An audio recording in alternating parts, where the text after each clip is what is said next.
উপপাদ্য 18 আর 19 দুইটা একসাথে ধরলাম কারণ দুইটা দেখতে একটা সেম একটা অপোজিট। 18 কি বলছে, বৃত্তের সকল সমান জ্যা কেন্দ্র থেকে সমদূরবর্তী। আর এটা বলছে কেন্দ্র থেকে সমদূরবর্তী সকল জ্যা পরস্পর সমান।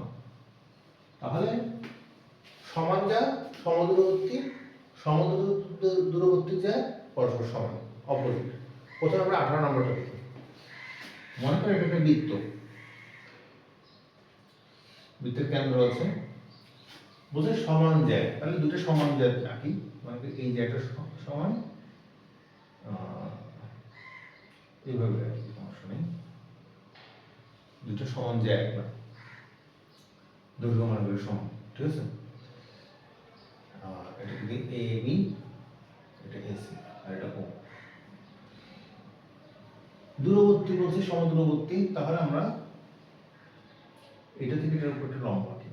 আর লম্ব দূরত্বটা হচ্ছে দূরত্ব ডিসটেন্স করে, আমরা কোনো কিছু দূরত্ব তার সাথে তার স্ট্রেট লাইন এবং কোন একটা রেখার সাথে হলে তার লম্ব দূরত্বটাই তার দূরত্ব ডিনোট করে, ঠিক আছে। তাহলে এটা আমরা আঁকলাম, তাহলে লম্ব এঁকে পেলাম। এবার এটা যোগ করি। আমাদের প্রমাণ করতে হবে, এখানে যদি আমরা একটা নাম পয়েন্ট নিই, এবিসি নিয়ে তো ডিই নিলাম,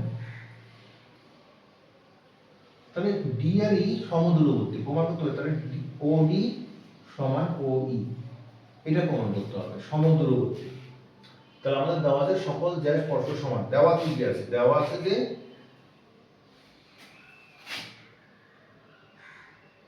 এবি সমান এসি, সমান জ্যা, সমান জ্যা।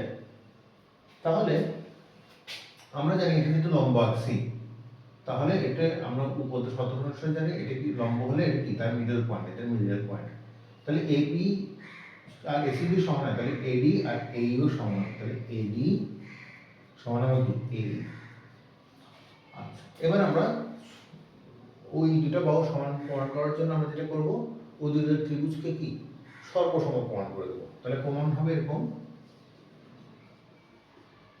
আমি দুটো ত্রিভুজ যদি কম্পেয়ার করি, ত্রিভুজ এ ডি ও আর একটা কি ত্রিভুজ এ ই ও, এই দুটো ত্রিভুজের মধ্যে আমি যদি দেখি, এ ওটা হচ্ছে কি কমন, একদম কমন, এ ওটা হচ্ছে কমন, আর ওটা লিখে দিই।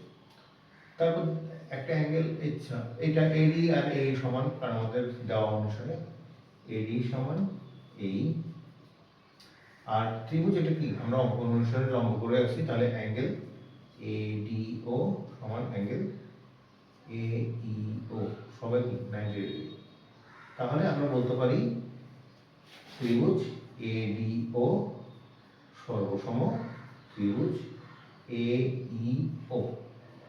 সর্বসম হয়ে গেলে আমরা বলতে পারি এটা ওডি সমান ওই।